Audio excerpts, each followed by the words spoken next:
За байцгаана та бүхэнд энэ өдрийн мэндийг хүргэе. За олон оюутнууд ямар ноутбук авах вэ гэж асууж байна. За бид нар ноутбук авахдаа хамгийн түрүүнд график карттай байна уу гэдгийг харах хэрэгтэй. За энэ ноутбук бол ямар нэгэн график картгүй байна. Өөрийн гэсэн одоо цаанаас Intel компани дагалж ирдэг график карт буюу төв процессор дээр ирдэг график картын Intel Graphics гэж нэрлэж байгаа. За дараагийн энэ загварыг харъя. За бас график картгүй цаанаас дагалж ирдэг.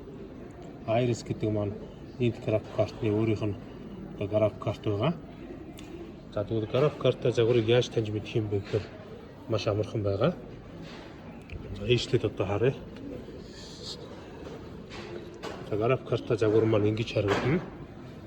За энэ AMD Radeon Graphics гэдэг энэ бол график карттай юм байна. За Ryzen CPU-тэй.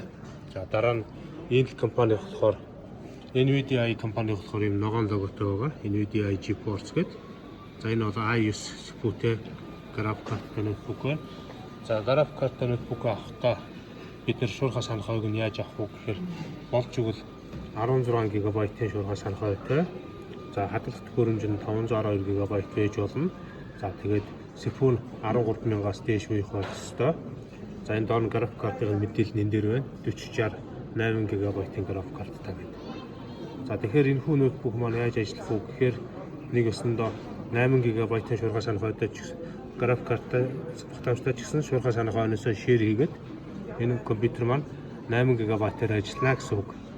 Тэгэхээр та бүхэн маань болж игэл 16-аас дээш шуурхай санахайтай ноутбук авахгүй бол таны компьютер таны хэрэглээг бол таны хэрэглээг бол одоо тий даван тулаад асуудалтай болно. Одоо ажиллахад гацнаа гэсэн үг. Тэгэхээр болж игэл 16 за түүнээс дээш шуурхай санахайтай за ингээд тусдаа график карттай ноутбукуудыг худалдаа авахыг та бүхэн санд болгож байна. За анхаарал хандуулсан та бүхэнд баярлалаа.